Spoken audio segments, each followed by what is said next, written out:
Bismillahirrahmanirrahim. Alhamdulillahirabbil alamin wassalatu wassalamu ala asyrofil anbiya'i wal mursalin sayyidina Muhammadin wa ala alihi wa sahbihi ajmain, amma ba'du. Alhamdulillah pada kesempatan malam hari ini masih diberi kesempatan untuk melanjutkan pembahasan kitab Yaqutun Nafis, tepatnya di sunnah berjemaah.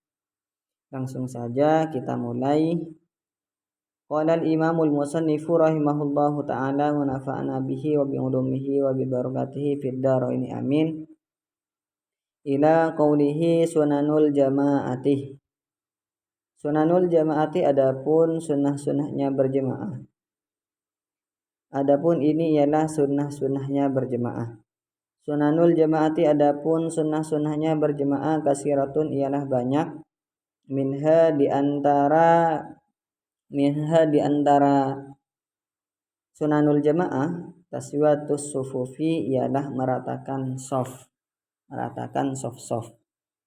wa wuquful ma'mumi dan memposisikannya makmum fi sofil awali di sof yang pertama, fal awali kemudian yang pertama.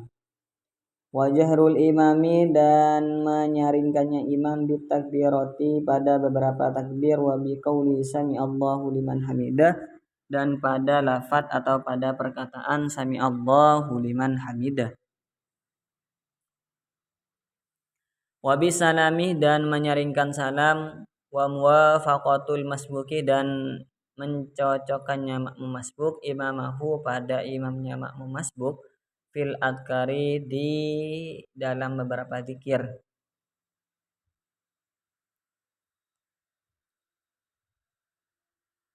Makruhatul jamaati adapun ini ialah makruhnya berjemaah. Makruhatul jamaati adapun makruhnya berjemaah kasiratun ialah banyak.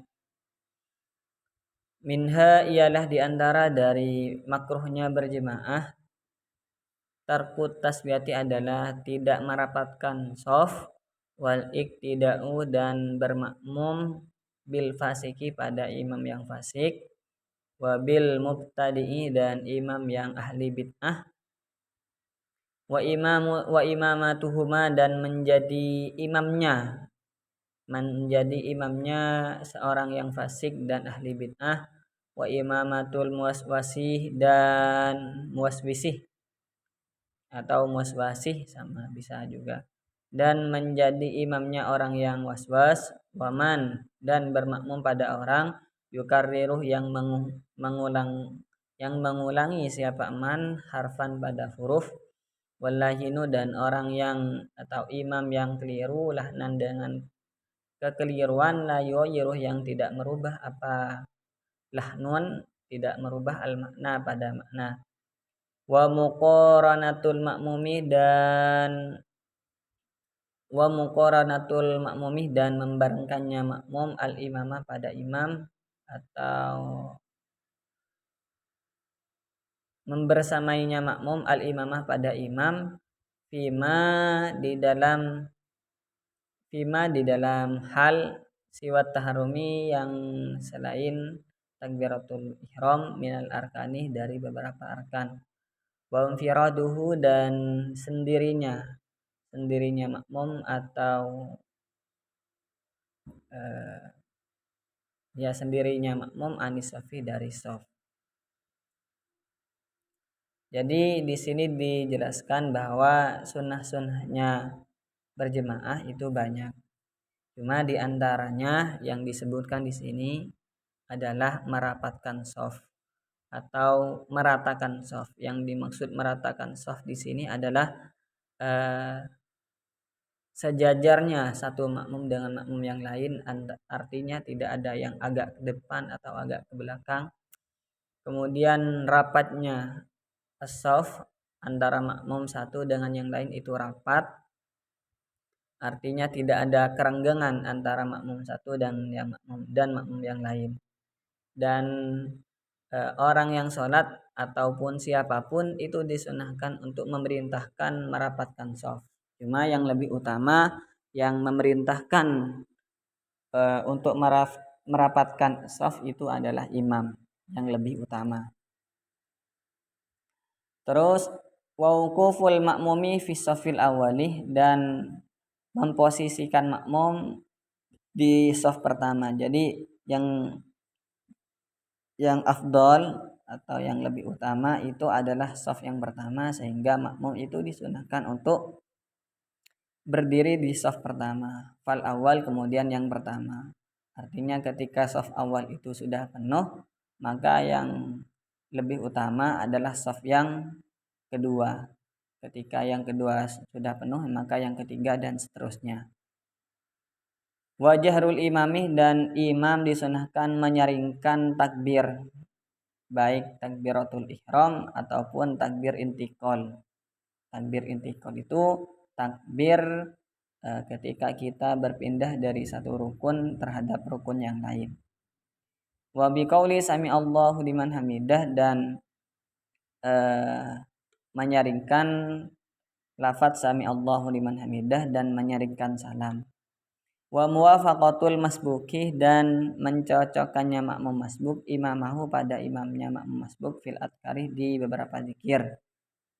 Contohnya gini, semisal ada imam yang rakaatnya sudah misalkan sholat duhur, ada imam rakaatnya sudah sampai di 4 rakaat di tahiyat yang terakhir. Ternyata ada salah satu makmumnya itu rakaatnya masih sampai 2 rakaat, sehingga binisbah ke makmumnya itu tahiyat awal, binisbah ke imamnya itu tahiyat akhir. Nah, kemudian ketika si imam membaca tahiyat akhir, kan otomatis untuk makmumnya untuk tahiyat awalnya itu kan sebentar, maka disunahkan untuk mencocokkan. Artinya memang binisbah ke makmum itu tahiyat awal, cuma disunahkan untuk disamakan dengan imam, sehingga disunahkan membaca tahiyat akhir gitu. Terus makruhnya sholat itu yang disebutkan tadi hanyalah sebagian. Untuk detailnya itu disebutkan di kitab-kitab mutawalat seperti kitab Sarwani dan semacamnya, itu disebutkan. Lanjut ke makruhnya sholat. Di sini juga banyak, untuk makruhnya sholat juga banyak, cuma yang disebutkan di sini hanyalah sebagian, hanyalah yang menurut Kiai Musannif adalah penting gitu untuk disebutkan. Cuma untuk detailnya itu banyak sebenarnya disebutkan sama di kitab mutawalat. Makruhnya sholat adalah tarkut taswiyah. Perlu diperjelas bahwa ketika ada makmum itu melakukan hal yang dimakruhkan dalam sholat, maka hal ini menyebabkan tidak mendapatkan fadilahnya berjemaah, keutamaan dari berjemaah. Jadi ketika ada seseorang melakukan hal-hal yang dimakruhkan